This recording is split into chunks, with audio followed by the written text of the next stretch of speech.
Welcome to the Creative Play and Podcast Network. Join us as we share our favorite RPGs, one-shot games, tabletop games, reviews, and convention panels. Sit back and enjoy the show.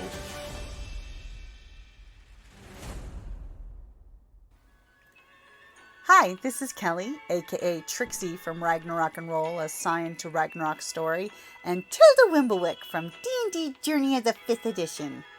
First off, I would just like to say thank you to everyone for listening to our varied adventures, as well as for rating us on iTunes and RPGpodcast.com.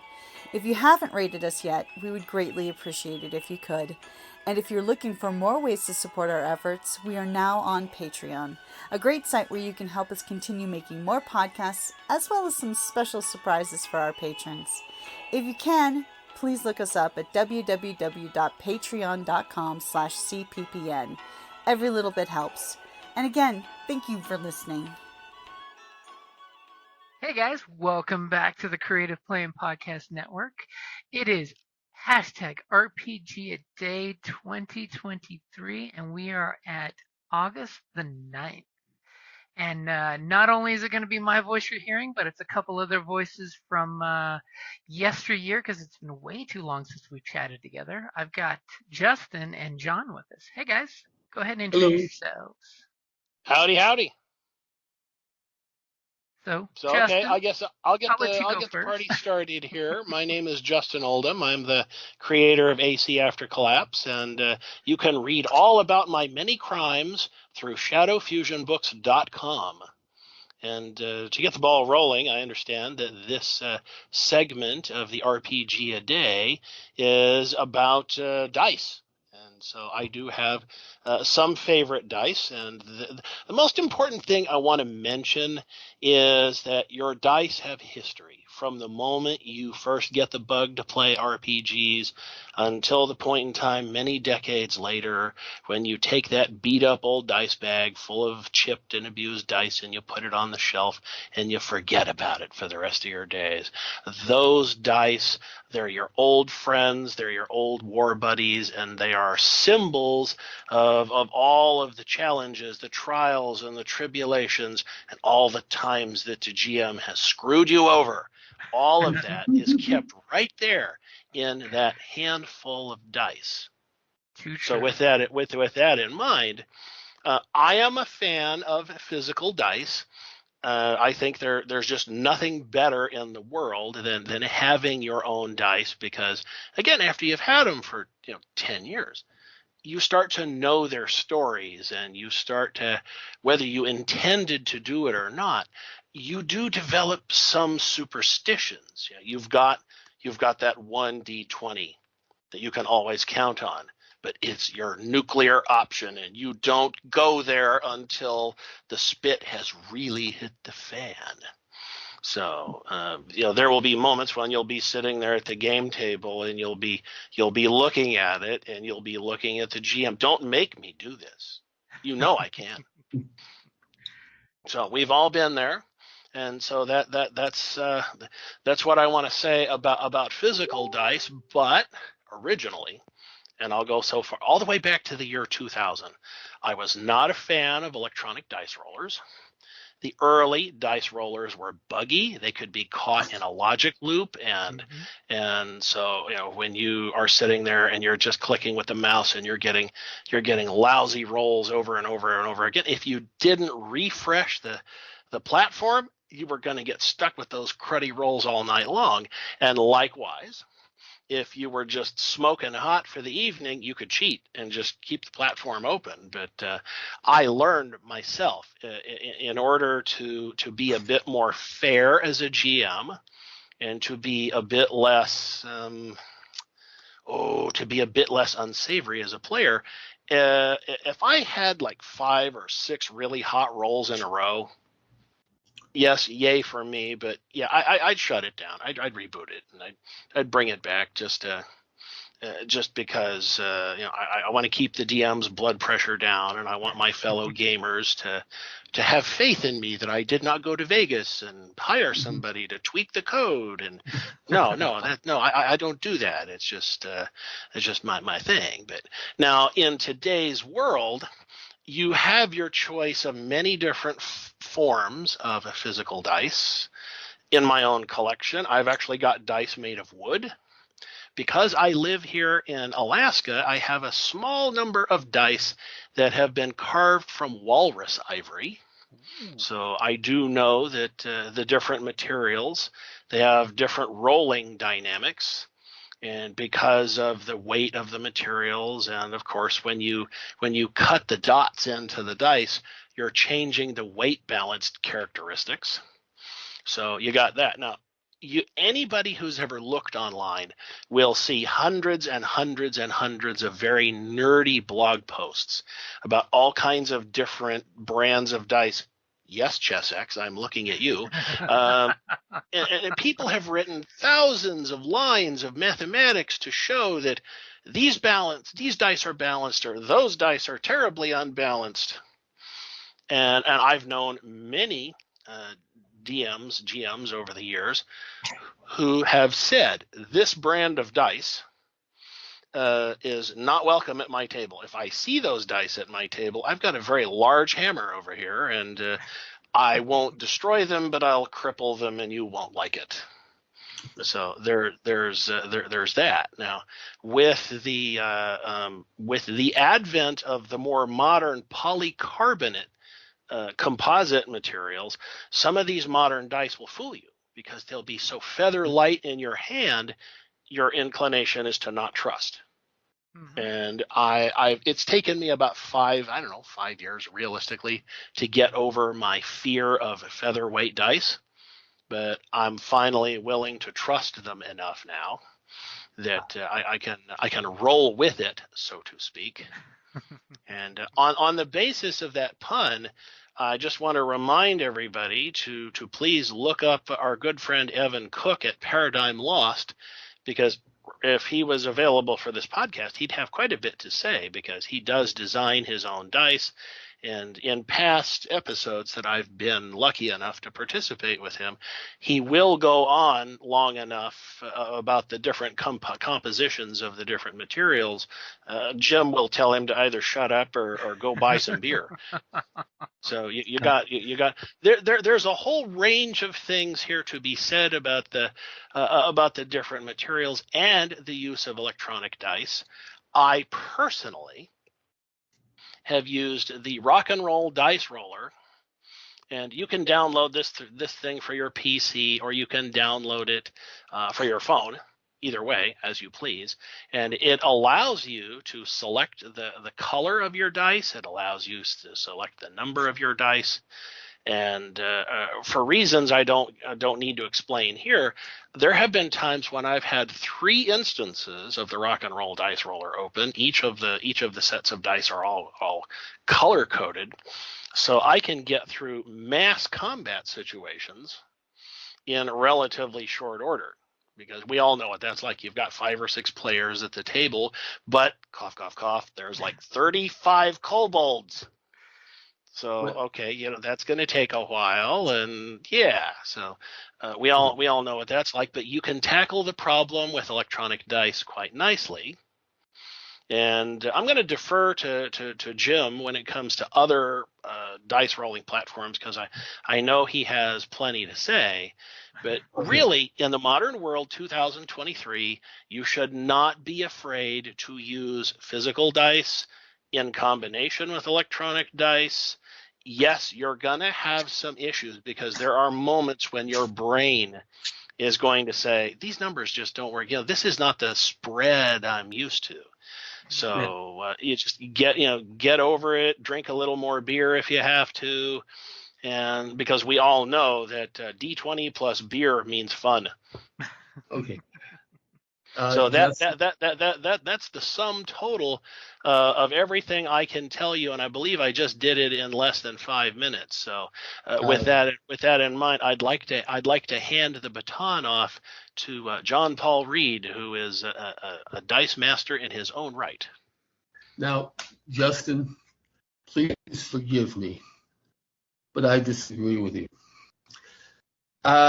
Once I tried to play with a dice rolling computer program online, one of the players who got me onto the platform of his, he confessed to me afterward that since I was the DM, he rigged my platform to roll nothing higher than 10, and he rolled lower than 11. He actually programmed this.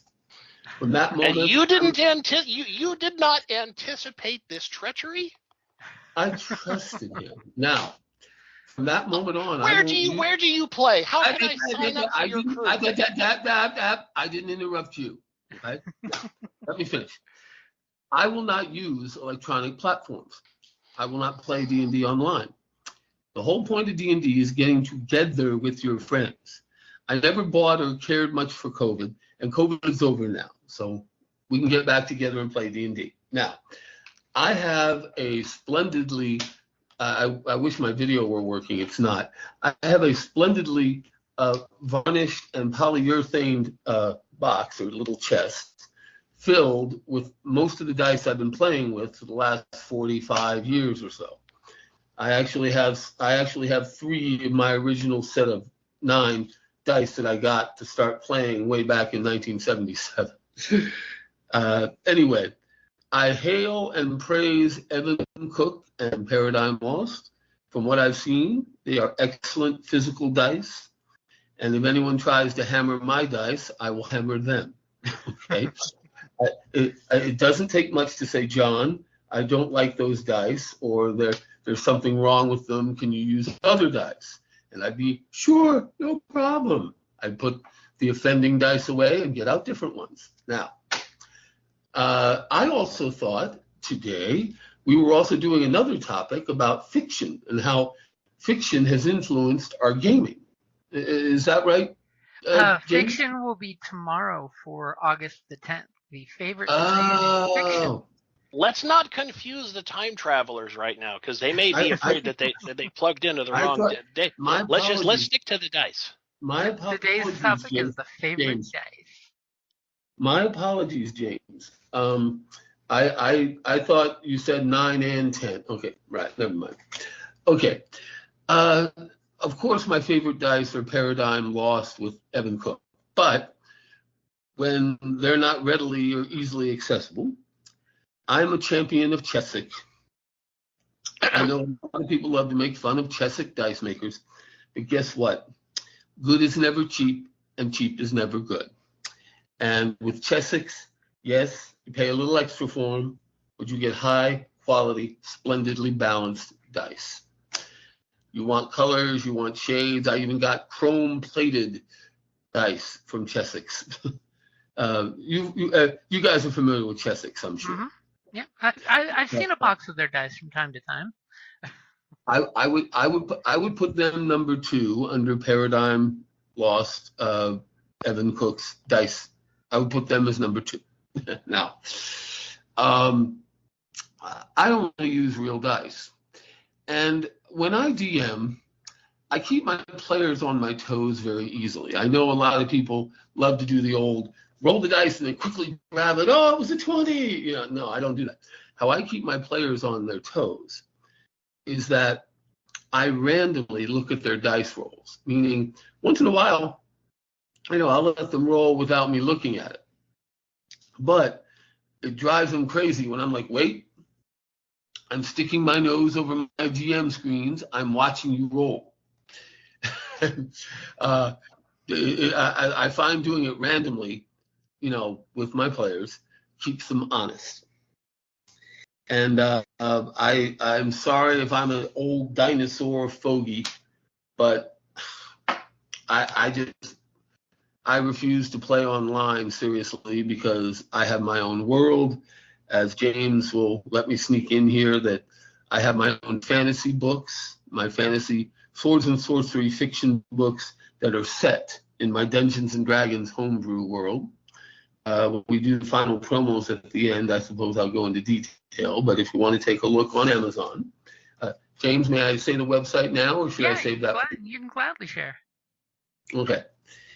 If anyone goes to my Amazon author page, author page. Yep, they're free and they're available on Amazon. just type in John Paul Ried. This time use my full name, and it's Ried. Everybody misspells my last name.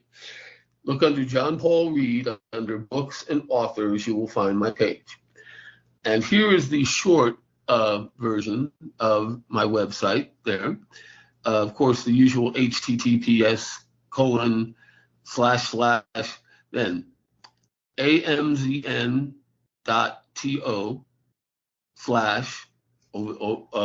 under the question mark, that one, 3 O, little o, lowercase o, then 3 O, capital X, capital N, lowercase n, A as in apple, B as in boy. Go to my website at the Amazon author page.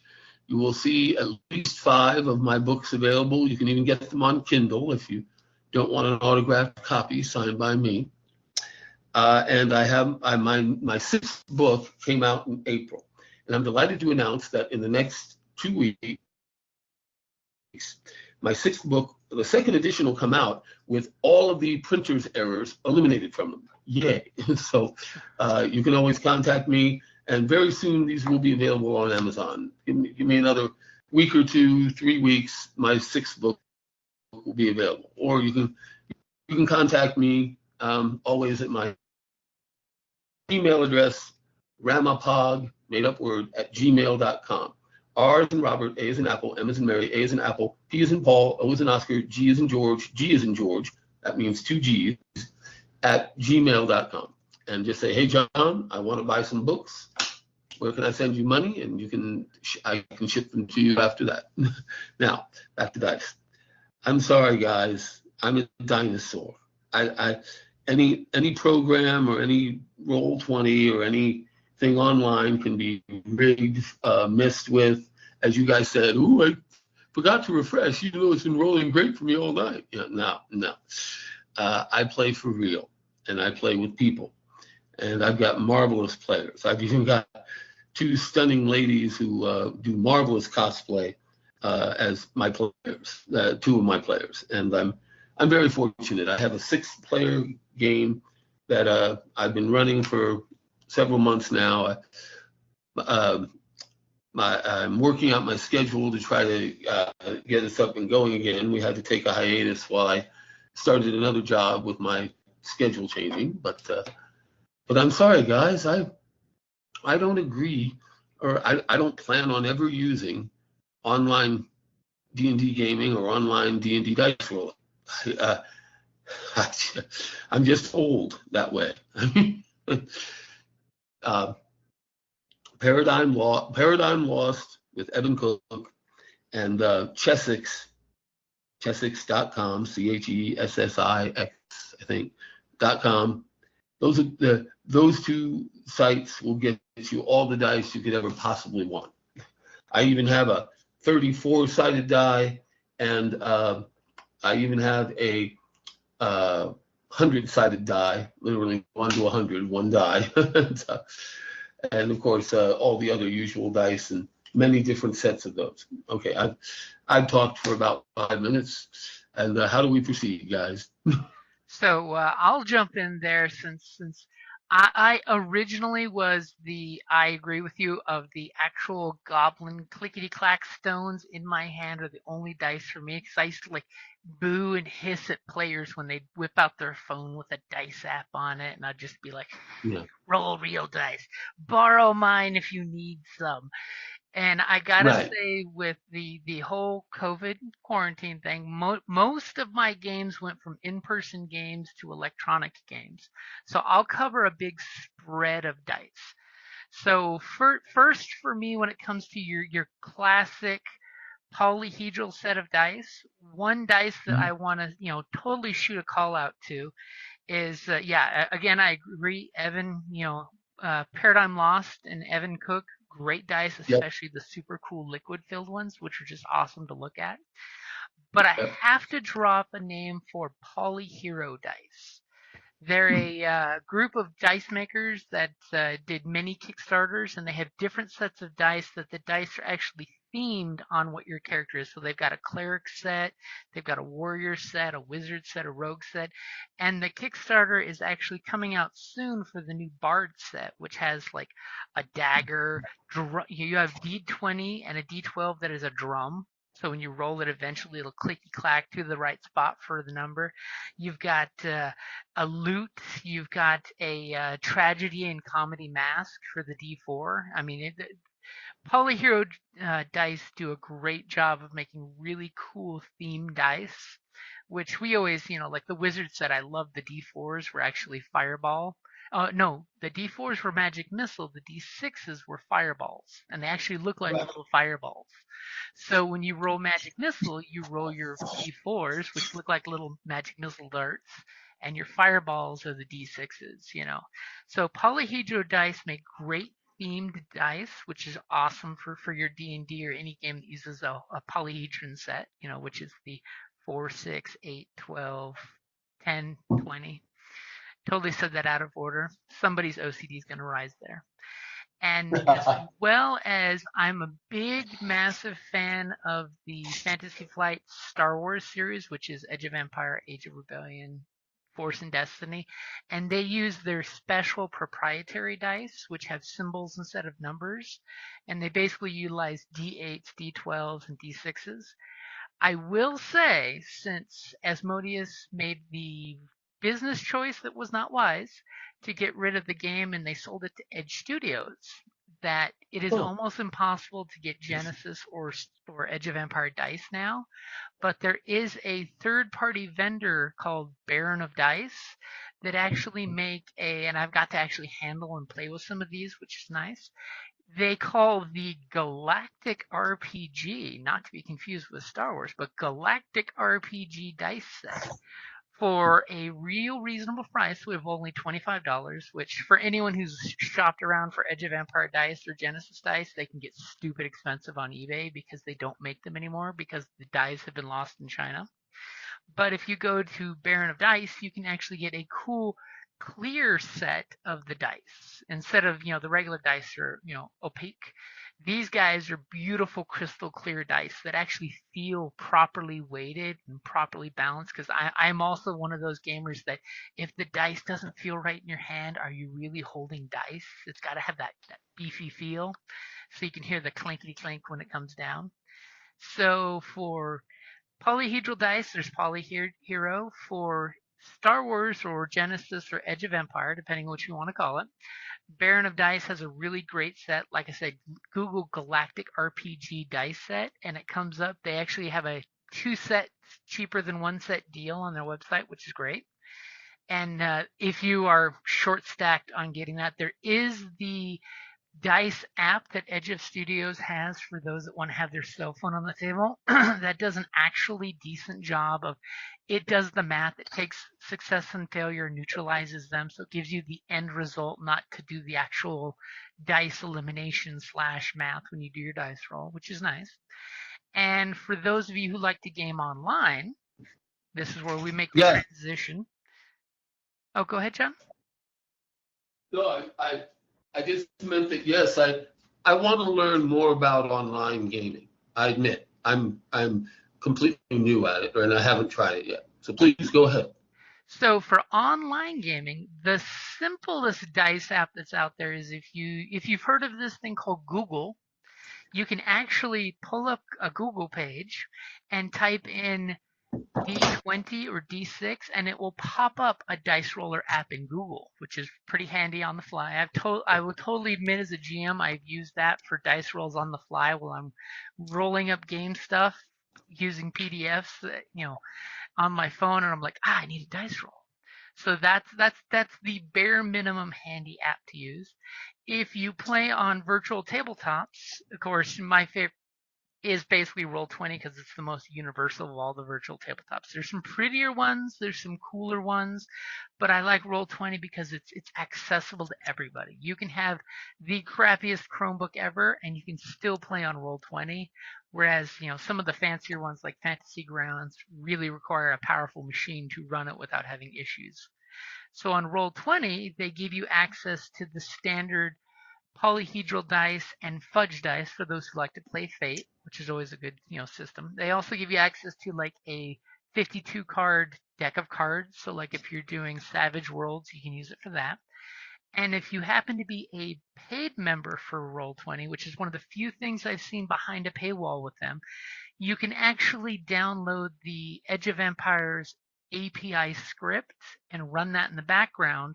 So as the GM, you actually have a GM screen where you can set the difficulty of the dice rolls, and your players' character sheets will have the green dice for characteristics and the yellow dice for their ranks and skills.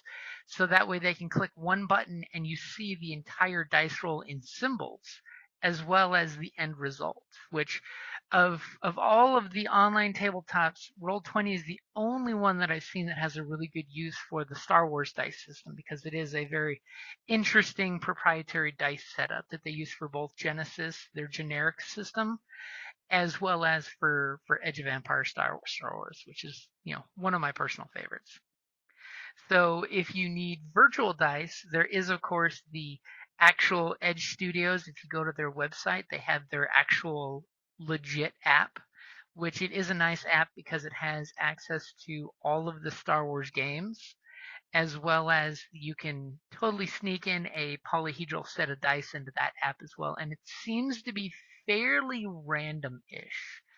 Like anybody who watches any of our streams when we play Genesis, like Salvage or Terranoth or Android for the Cyberpunk setting, you totally will hear my players complain when the dice are being wickedly evil. They'll be like, you need to reset the lobby because the script is being biased. Even though it's funny when it's the players being biased against, that's when they're angry. When it's the NPCs, they're okay with that. And of course, I've done a few videos showing players how to make the lobby in Roll20, how you can just really easily go into your API script button as a GM and click refresh. Everybody jumps back in the lobby and you keep playing, and it's been reset for randomization. But then again, like I joke with folks, it's dice. Let's be honest. When it comes to randomization, dice really don't do random. Each time you roll, it's a whole new random number of the chances and all that good stuff. It's not like the card counting where you are eliminating the randomness towards the end of the deck if you've been paying attention. I'm a fan of 21, so I understand that. Damn you, 5 deck shoes. Because that's when you totally lose track of counting cards. But when it comes to dice, and like you said, you will have dice that are your best friends.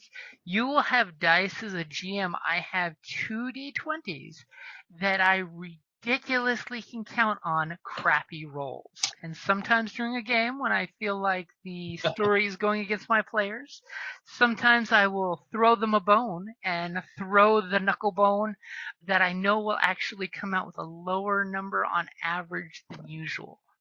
And conveniently, it is one of those Gen Con dice that when you roll a 20, it says F something, and when you roll a natural one, it says F someone else. So, it's always a fun one on that one.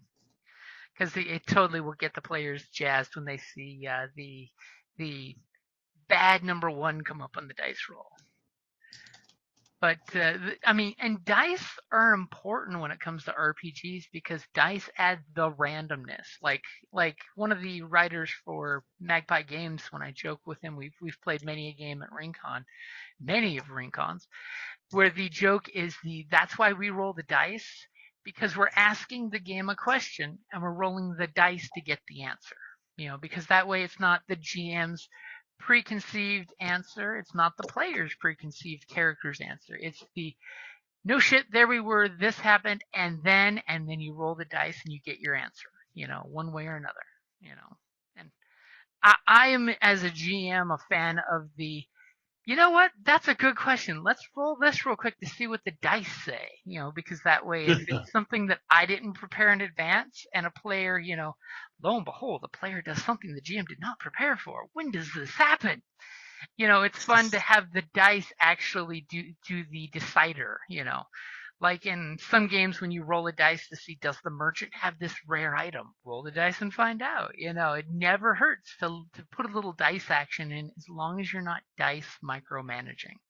Because I'm never a fan of when players will immediately grab dice and roll before saying what they're doing. Because as a GM, I'm like, dude, you don't even need to roll for that.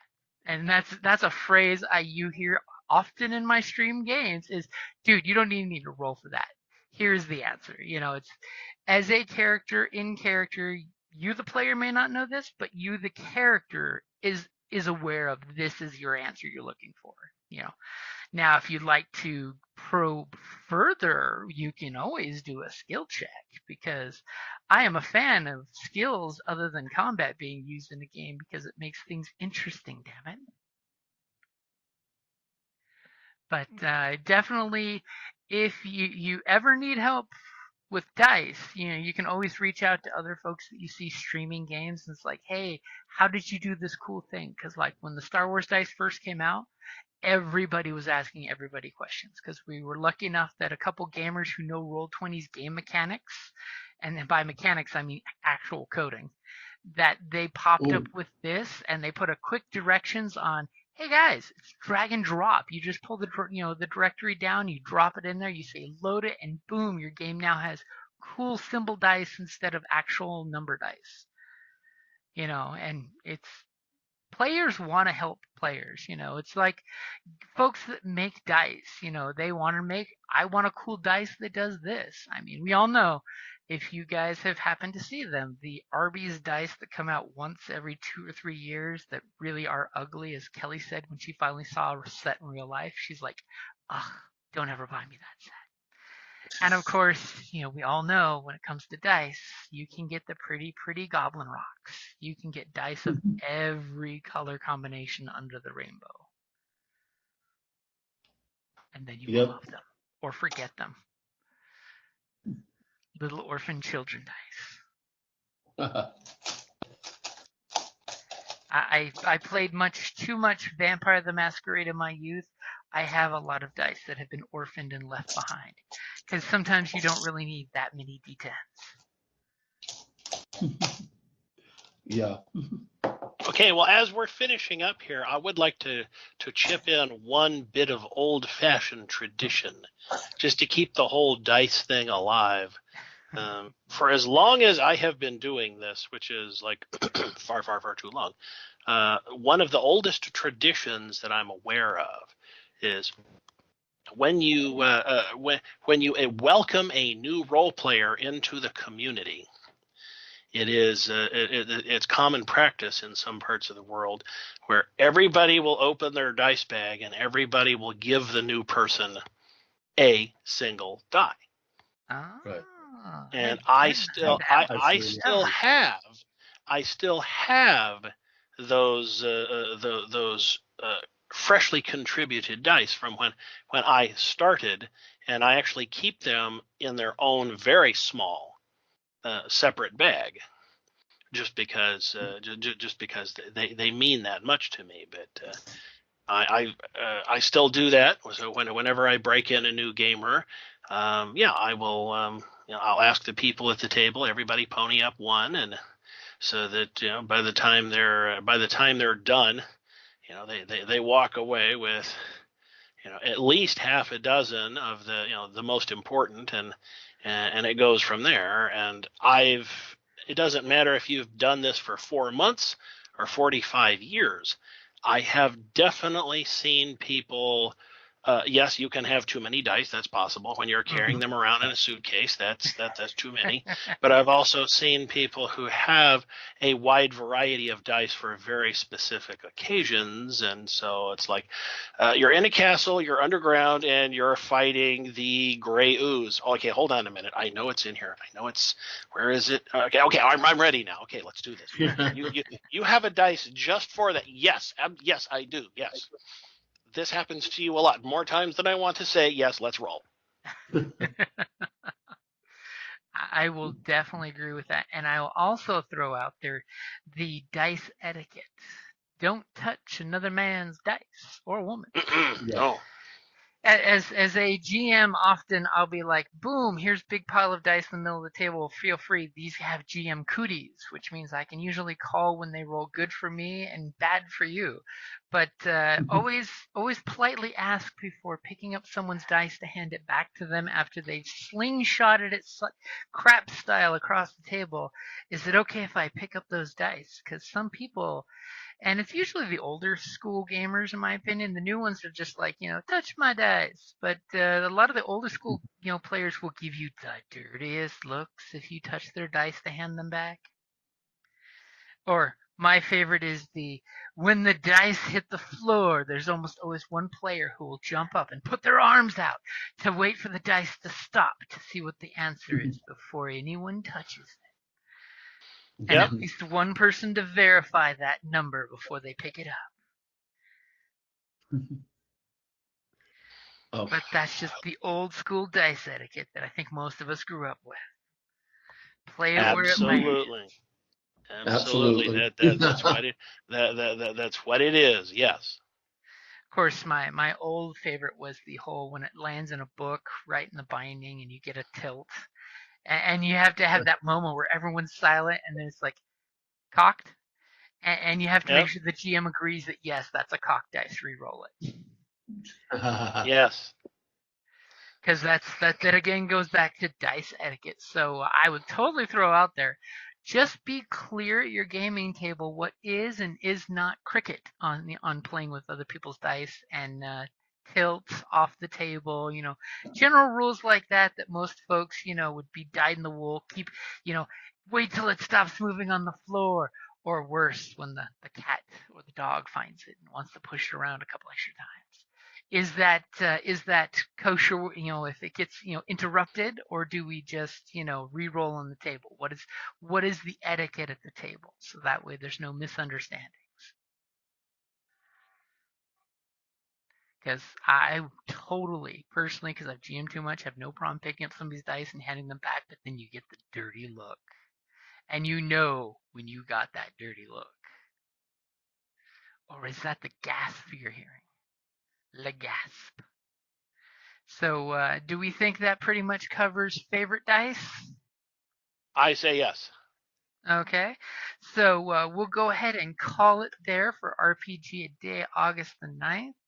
And through the magic of time travel and other things, we will be back tomorrow with August the 10th, which I do believe that's what John was talking about earlier for the August the 10th favorite tie-in fiction, which with two fiction writers, I totally think it's appropriate to have you guys back for that one. Just going to say, I don't write any fiction except for my game stuff, and that's game material. How much of that do we leave on the cutting room floor? No comment. Just cry silently on the unused manuscripts. Alrighty, guys. Thank you for listening, and be back tomorrow.